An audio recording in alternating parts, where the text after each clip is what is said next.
நல்லவை கேட்போம் நமது சேனலில் வஜ்ராயுதம் வந்த கதையை கேட்போம். அனந்தபாரம் பகுவேதித்தவ்யம் அல்பஸ்ச காலஹ பகவஸ்ச விக்னாஹ யத்சாரபூதம் ததுபாததீத ஹம்சோ யதா க்ஷீரமிவாம்பு மிஸ்ரம். ஏதோ சில காரணங்களால் தடங்கள் ஏற்பட்டது. இனி இத்தடங்கள் ஏற்படக்கூடாது என்று பகவானை பிரார்த்தித்து கொண்டு இன்று முதல் நல்லவை கேட்போம் என்பதை நாம் தொடர்கிறோம். கௌசிகனுடைய பிள்ளைகள் 7 பேர். அவர்கள் கார்கியருக்கு சிஷ்யர்களாக சேர்ந்தார்கள். ஒரு சமயம் அவர்கள் கன்றுகளோடு கூடினதான பசுக்களை மேய்த்து வந்தனர். ஒரு நாள் சிராத்தத்திற்காக கபிலை என்று சொல்லக்கூடிய ஒரு பசுவை அவர்கள் கொன்று அந்த மாம்சத்தை புசித்தார்கள். ஆச்சாரியனிடம் சென்று குருவினிடத்திலே பசுவை புலி தின்று விட்டது என்று பொய் சொல்லி கன்றை மட்டும் அவரிடம் சேர்த்தனர். அந்த பாவத்தினுடைய காரணமாக அவர்கள் 7 வேடர்களாக பிறந்தனர். ஆனாலும் அவர்களுக்கு பூர்வ ஜென்ம ஞானம் மட்டும் குறையாமல் இருந்தது. அதன் பிறகு அவர்கள் விலங்குகளாகவும் பட்சிகளாகவும் அந்தணர்களாகவும் பிறந்தனர். அப்படி இருந்தும் அவர்களில் ஒருவனுக்கு அந்தப்புர ஸ்திரீகளுடன் காட்டில் புகுந்து அரசனை கண்டு அவன் போல நாமும் இருக்க வேண்டும் என்று விரும்பினான். அதனால் அவன் பிரம்மதத்தன் என்ற ஒரு ராஜாவாக பிறந்தான். அவனுக்கு எல்லா பிராணிகள் பேசுவதை கேட்டு அதை தெரிந்து கொள்ளும் ஆற்றலானது அவனுக்கு இருந்தது. பிராணிகளுடைய மொழி அவனுக்கு தெரியும். அவன் அசித தேவ புத்திரியான சன்னதி அப்படிங்கிற திருமணம் செய்து கொண்டு காட்டில் இருந்தபோது இன்பத்தில் இருந்த 2 எறும்புகள் பேசுவதை கேட்டு சிரித்தான். உடனே அவள் அரசனை பார்த்து ஏன் சிரிக்கிறீர்கள் என்று கேட்க, எறும்பினுடைய பாஷையை கேட்டேன், அவர்கள் பேசிக்கொள்வதை கேட்டேன், அதனால் சிரித்தேன் என்றார். அது அவளுக்கு நம்பிக்கை ஏற்படுத்தவில்லை. கோபம் கொண்டால் அவனுக்கு பெரிய ஒரு ஆபத்து நேரிட்டது. எவ்வளவு சமாதானப்படுத்தியும் அவள் சமாதானமாகவில்லை. சராஜா பரமாபன்னோ தேவஸ்ரேஷ்டம் அகாத்தத சரண்யம் சர்வபூதேசம் பக்தியா நாராயணம் ஹரிம் சமாயுதோ நிராகார ஷட்ராத்ரேன மகாயசாக ததர்ஷா தர்சனே ராஜா தேவம் நாராயணம் பிரபும். பெரிய ஆபத்தில் இருந்ததான அந்த அரசன் தேவர்களுள் சிறந்தவனான தலைவனான எல்லா பிராணிகளுக்கும் இரட்சகனான பிரபுவான நாராயணனை பக்தியோடு சரணமடைந்தான். அவனுடைய மனது ஒருமைப்பட்டு 6 இரவு ஆகாரம் இல்லாமல் அவன் அந்த நாராயணனை தியானம் பண்ணினான். அப்படி 6 இரவு ஆகாரம் இல்லாமல் தியானம் பண்ணினதான் அவனுக்கு நாராயணன் பிரத்யட்சமாகி, நாளை காலை நல்ல வார்த்தையை நீ கேட்பாய் என்று அனுக்கிரகித்து மறைந்தார். மறுநாள் காலை அந்த 7 பேர்களில் ஒருவன் மூலமாக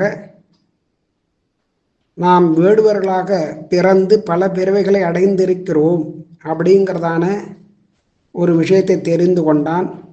உடனே தன்னோட ராஜ்யத்தை தன் மகனுக்கு கொடுத்துவிட்டு மனைவியுடன் யாகம் செய்வதற்காக அங்கிருந்து கிளம்பினான்.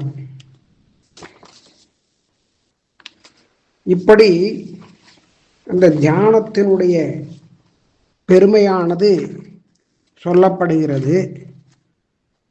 அதாவது யோகிகள் தியானம் பண்ணுவதற்கு பிராணாயாமத்தினால ஒரு வாயுவையும் பிரத்யாகாரத்தினால இந்திரியங்களும் வசப்படுத்தி மனதை அந்த பகவானிடத்திலே ஈடுபடுத்த வேண்டும்.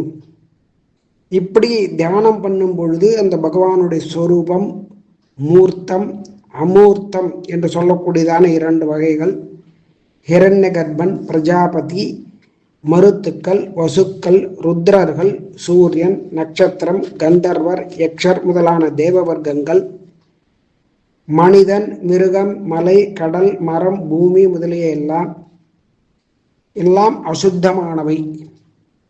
இவைகள் உள்ளிட்ட உலகம் முழுவதையும் பிரம்மாத்மகமாக, பிரம்மத்தை ஆத்மாவாக உடையதாக தியானம் பண்ண வேண்டும். இது மூர்த்த பிரம்மத்தை தியானம் பண்ணுவது என்ற அர்த்தம். பிரம்மத்தை சத்ஸ்வரூபமாக, சத்து என்று தோஷங்கள் இல்லாமல் குற்றங்கள் இல்லாமல் ஸ்வயம் பிரகாசமான ஞானஸ்வரூபமாக தியானம் செய்வது அமூர்த்த பிரம்ம தியானம் அப்படின்னு. இப்படி 2 விதமான தியானங்கள். இது மிகவும் கடினமானது. 2 தியானங்களுமே கடினமானது. இவற்றை காட்டிலும் சுலபமானது, சிறந்த தியானம் அவனுடைய திவ்யமங்கல விக்கிரகத்தை அவனுடைய திருக்கல்யாண குணங்களோடு கூடின சுபாசிரயமான பிரம்மத்தோடு தியானம் பண்ணக்கூடியது. இப்படி தியானம் பண்ணினவர், கடினமான தியானங்களை செய்தவர் ததீச்சி என்ற ஒரு முனிவர்.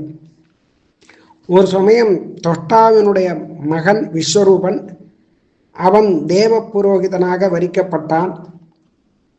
அவர் சுக்கிரவித்தியினால மறைத்து வைக்கப்பட்டதான அசுரர்களிடமுள்ள தேவர்களின் சொத்துக்களை வைஷ்ணவ வித்தியினால் மீட்டு இந்திரனுக்கு கொடுத்தார்.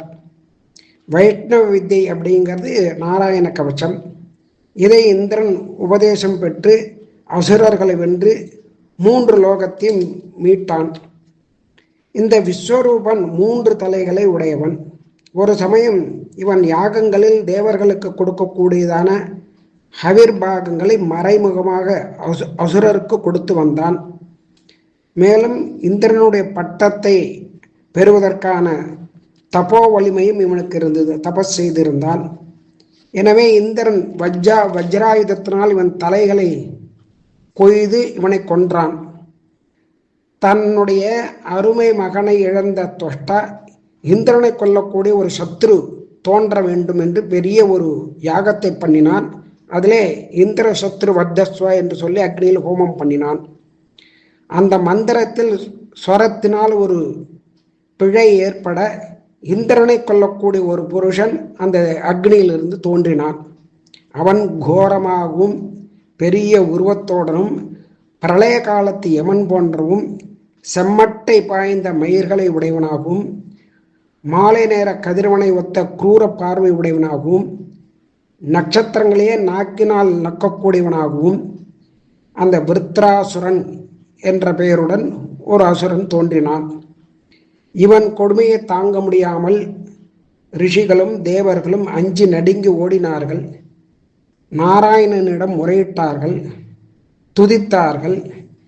அவர்கள் முன்பு தோன்றிய ஸ்ரீமன் நாராயணன் தத்திங் முனிவரை பிரார்த்தித்து அவருடைய தபஸினுடைய சாரமான அவருடைய சரீரத்தை, எலும்புகளை பெற்று அதை கொண்டு விஸ்வகர்மாவின் மூலமாக ஆயுதம் செய்து அதனால் அடித்தால் இந்த விருத்தராசுரன் மடிவான் என்று சொல்லி மறைந்தார்.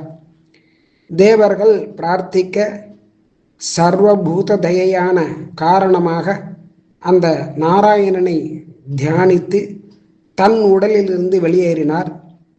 தபோ வலிமையினாலும் பகவானுடைய தேஜஸை பெற்றிருந்ததான அவர் உடலை கொண்டு அதனால் செய்யப்பட்டதான வஜ்ராயுதத்தை ஏந்திய இந்திரன் தன் சைன்யங்களுடன் விருத்ராசுரனோடு யுத்தம் பண்ணினான். திரேதாயுகத்தில் நர்மதா நதி தீரத்தில் மிக பயங்கரமான தேவாசுர யுத்தம் நடந்தது. நமூச்சி, சம்பரன் முதலான அசுர தலைவர்களும் அஞ்சு ஓடினார்கள். நமச்சியும் ஓடினான். ஆனால் சிறிதும் அஞ்சாது எதிர்த்து நின்ற வித்ரன் இந்திரனை நோக்கி, இந்திரா, உன்னுடைய வஜ்ராயுதத்தினால் என்னை தாக்கு, அதனால் நான் பாபங்கள் எல்லாம் தொலைந்தவனாக முனிவர்கள் தபஸினால் பெறக்கூடியதான மோட்சத்தை நானும் அடைவேன் என்னுடைய மனசானது விஷ்ணுனுடைய சரணாரவிந்தத்தை பற்றி நிற்கிறது. இது எப்படி இருக்கு என்று கேட்டால், இறகு முளைக்காத குஞ்சுகள் தாய் பறவைக்காக இயங்குவது போலவும், பசியினால் வாடக்கூடிய இளங்குழந்தைகள் தாய்ப்பாலுக்கு இயங்குவது போலவும், வெளியூர் சென்றிருந்த தன்னுடைய பர்த்தா திரும்பி வருவதற்காக எதிர்பார்த்திருந்த பதிப்பிரதைகள் போலவும், எதிர்நோக்கி வரக்கூடிய அந்த நாராயணனுடைய திருவடி அது எனக்கு வேண்டும் என்று அதையே எதிர்பார்த்து என்னுடைய மனசானது அந்த திருவடியை காண ஆவலாக இருக்கிறது. அதனால் நீ உன்னுடைய வஜ்ராயுதத்தினால் என்னை அடித்து கொன்றுவிடு என்கிறான். இந்திரனுக்கு இப்படி ஒரு பகவத் பக்தியை கண்டு பாராட்டினான். சந்தோஷமாக இருந்தது. அப்பொழுது அந்த விருத்தராசுரன் ஒரு பெரிய உருவத்தை எடுத்து இந்திரனையும் அவன் வாகனமான ஐராவதத்தையும் சேர்த்து விழுங்கினான். அதனால் இந்திரன் சாகாமல் அவனுடைய வயிற்றை கிழித்து கொண்டு வெளியே வஜ்ராயுதத்தினால் விருத்திரன் தலையை அறுத்து கீழே தள்ளினான். அப்பொழுது தேவதுந்துபிகள் முழங்க, மகரிஷிகள் சந்தோஷப்பட, அவன் பரமாத்மா ஜோதிஷை அடைந்து மோட்சத்தை அடைந்தான் விருத்ராசுரன். மற்றவை நாளை கேட்போம்.